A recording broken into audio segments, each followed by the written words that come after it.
annonce l'envoi de chars légers AMX-10RC à l'Ukraine. Des chats. De chars. Chat. No, chars. Char. Yes. Différent de chat. D'accord. Donc on parle de char ici. On parle de La char France ou bien de chat. annonce l'envoi de chars Ok. Allez-y. légers AMX-10RC à l'Ukraine.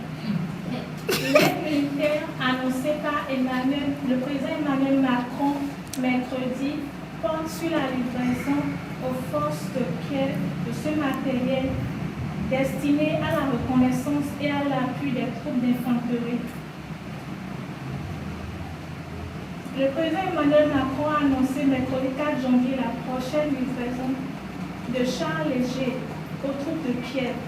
Le nombre d'engins n'a pas été précisé. Honorable, est-ce que ça va? Mais ils seront prélevés sur la dotation de l'armée de terre française qui détient 248 exemplaires de ce véhicule destiné à la reconnaissance et à l'appui des troupes d'infanterie.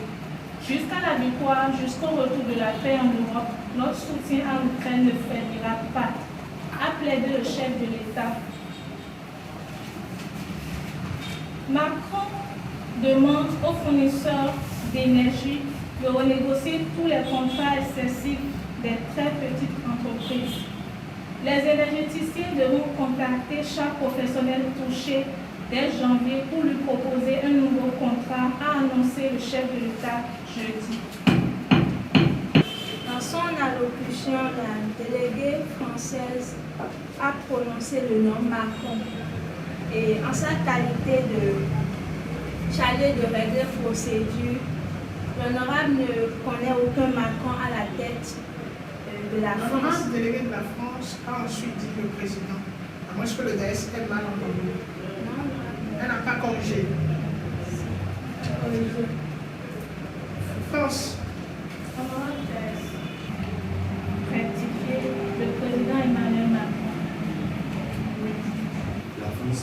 L'actualité en France, c'est aussi la polémique d'Oumar Sy.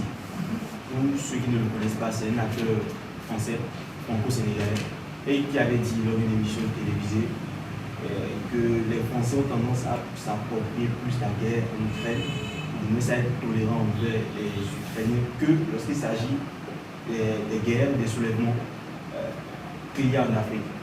Et vous n'êtes pas sans savoir que beaucoup sont des acteurs politiques français qui sont montés au créneau et qui ont dit que non, que pourquoi est-ce que la France lui a tout donné, qu'il n'a pas le droit de venir salir l'image de la France en disant que les Français ne s'inquiètent pas pour les problèmes qu'il y a en Afrique. Alors, en tant que délégué, moi j'aimerais savoir réellement, est-ce que la France accorde d'importance réellement aux guerres ou aux problèmes qu'il y a en Afrique?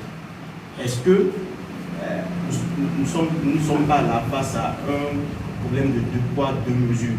Lorsqu'il s'agit de la guerre en Europe ou sur le territoire européen ou en Amérique, les Occidentaux, à l'instar de la France que vous représentez, ont plus tendance à intervenir massivement dans cette guerre-là que lorsqu'il s'agit des problèmes qui touchent l'Afrique. Est-ce que nous ne sommes pas là face à un problème de deux poids, deux mesures? Merci. Merci, honorable Bess. Première question. La déléguée représentant la France lors de sa présentation a mentionné le nom d'un véhicule AMX-10RC. Le DS souhaiterait savoir les spécifications techniques de ce véhicule de combat dans le détail si possible, puisque le délégué l'a mentionné, qui serait donc utilisé en appui en reconnaissance des forces. Première question. Deuxième question. Qu'en est-il du rôle de la France dans le processus de résolution des conflits entre l'Ukraine et la Russie? Autrement dit, que fait concrètement la France à ce jour pour que la guerre s'arrête? Est-ce qu'on de fournir des armes à l'une des parties? Donc, que fait concrètement la France? La France a déclaré lors des discussions ne pas être partie, en tout cas ne pas s'impliquer dans le conflit. Alors, que fait donc la France et ne s'implique pas dans le conflit pour que ça s'arrête? Énergie de répondre. Merci honorable. Merci honorable. observateur, et honorable Daes, consultant. La France va commencer à répondre aux questions de l'honorable Daes, consultant, en disant que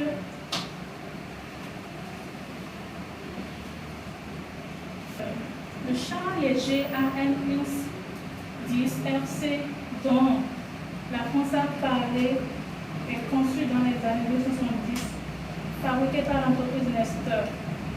La M10 RC est un très bon véhicule tout chemin, le parfait chien de garde pour accompagner des blindés de transport de troupes et appuyer de l'infanterie au sol.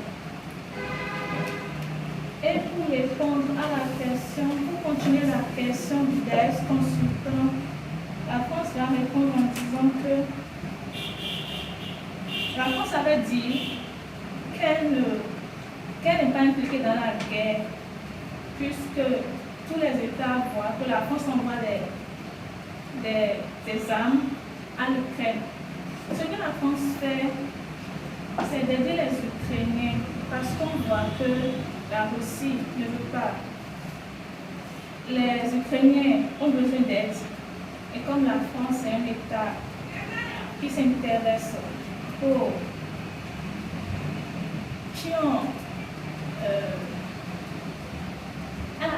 la vie humaine en France est très importante, donc la France ne peut pas rester là pour voir les hommes en Ukraine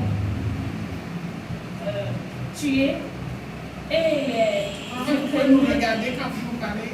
Honorable, Parce qu'on a l'impression que vous regardez le mur. Allez-y, parlez-nous. ne peut pas regarder les hommes et les femmes en Ukraine mourir comme ça alors que les Ukrainiens ont besoin d'aide pour pouvoir se défendre. Voilà. Donc, c'est donc ça que la France envoie des outils en Ukraine en attendant que les deux États se prononcent sur comment ils vont mettre fin à cette guerre-là. Et pour revenir à la question de l'honorable observateur qui dit que on voit que la France... Prenez la question, donnez la réponse. D'accord, honorable Daes. Juste pour dire que la France,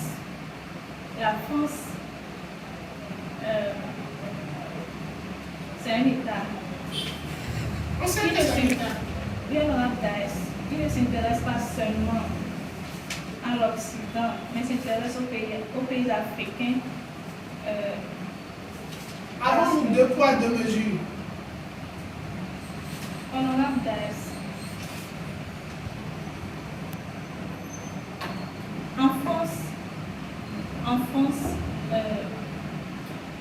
la France ne s'intéresse pas seulement à la guerre dans les pays. Honorable, l'intérêt de la France n'est pas remis en cause. Ce qu'on vous demande, est-ce qu'il s'agit d'un cas de 2 poids, 2 mesures? Oui ou non?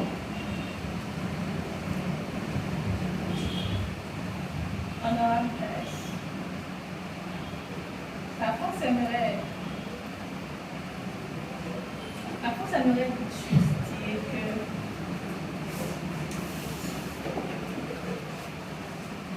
elle ne s'intéresse pas seulement aux problèmes qui concernent... Honorable délégué de la France, regardez le DAES quand vous parlez.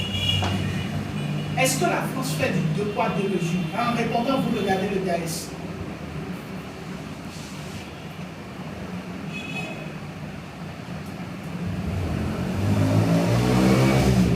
La France, Oui ou non?